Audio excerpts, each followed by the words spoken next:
আজকের ভিডিওতে তোমাদেরকে সানফ্লাওয়ারের ওপর একটা ক্লে জুয়েলারি তৈরি করে দেখাবো। প্রথমে এখানে ক্লেটাকে বেলে নিয়ে এভাবে টুকরো করে কেটে নিচ্ছি।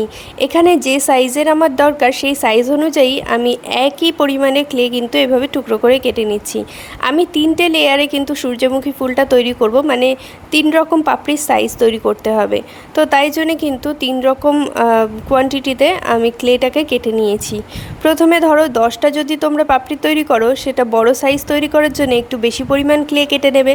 তারপর যদি মনে করো আরও একটুখানি ছোট সাইজের পাপড়ি তৈরি করবে, তখন ক্লেটাকে এভাবে লম্বা করে বেলে নিয়ে সেম সাইজের, মানে মাঝারি সাইজের তৈরি হবে এমন কোয়ান্টিটিতে কিন্তু ক্লেটাকে কেটে নিতে হবে।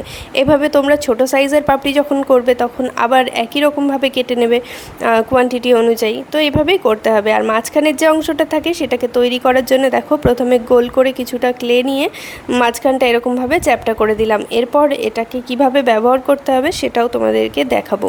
তো এখানে আমি একটা ছোট্ট বেস তৈরি করে নিচ্ছি, যেটার ওপর আমি পাপড়িগুলোকে সাজাবো। প্রথম লেয়ারে কিন্তু আমি বড় পাপড়িগুলো দেবো, তারপর আস্তে আস্তে ছোটোগুলোকে অ্যাড করব। আর আমার সাথে জুয়েলারি ম্যাটেরিয়ালস নিয়ে যে স্ক্যামটা হয়েছে সেটা শোনার পর তোমরা অনেকেই কমেন্ট বক্সে আমাকে অনেক সাজেশন দিয়েছো বা অনেক সেলারদেরকে সাজেস্ট করেছো যে তুমি দিদি এদের থেকে নিতে পারো, রিজনেবল প্রাইসে পাবে, কম প্রাইসে পাবে। তো তাদের থেকে যদি কখনো সময় সুযোগ হয় অবশ্যই আমি পারচেস করব। তবে তার আগেই কিন্তু আমি একজনের কাছে অর্ডার দিয়ে দিয়েছি, আর তার কাছেও কিন্তু ভীষণ রিজনেবল প্রাইসে জিনিসগুলো পাওয়া যায়। তো লাকিলি আমি তাকে পেয়ে গেছি।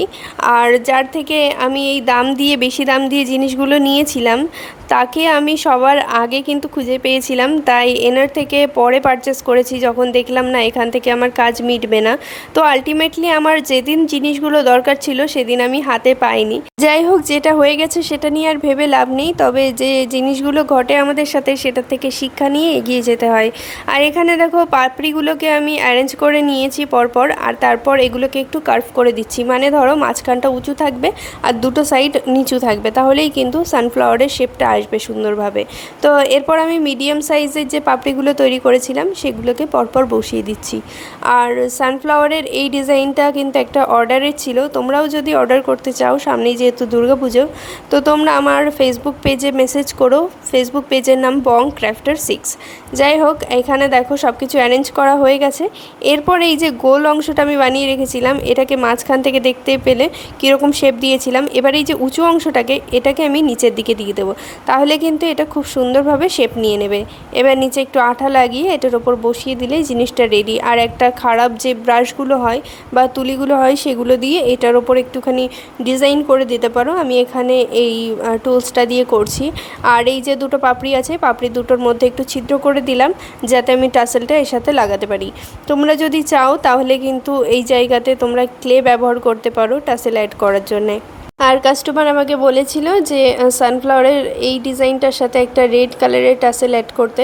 তবে রেড কালারের টাসেলটা এর সাথে খুব একটা ভালো যাবে না, যেহেতু সানফ্লাওয়ারের মাঝের অংশটা কিছুটা এরকম শেডের। তো ওই জন্য আমি এই শেডটাই তৈরি করে দিলাম টাসেল হিসেবে। তো আমার মনে হয় এটা অনেক বেটার লাগবে। তোমরা কমেন্ট করে জানিও রেডটা বেশি ভালো হতো নাকি এই কালারটা বেশি ভালো লাগছে। এবার দেখো জাম্পরিং দিয়ে আমি দড়িগুলো অ্যাড করে দিচ্ছি। দড়িটা আমি ডলি সুতো দিয়ে তৈরি করেছি, আর দড়ি কীভাবে তৈরি করবে সেটার ভিডিও আগেই আমি আপলোড করে দিয়েছি। আর তোমরা চাইলে চ্যানেলে গিয়ে লং ভিডিও চেক করে নিতে পারো। এরপর দেখো দুদিকেই আমি জাম্পরিং দিয়ে দড়িটাকে আটকে একটা করে কটন বল ভরে নেব। আর এটার কোনো লক সিস্টেম না থাকায় এই যে খোলা পাশটা থাকবে দড়ির, এখানে একটা করে কাঠের বিটস আমি আঠা দিয়ে আটকে দেবো। আর দড়িটা অনেকটা লম্বা রেখেছি কারণ এটা বাঁধার মতো সিস্টেম হবে, কোনো লক সিস্টেম থাকবে না।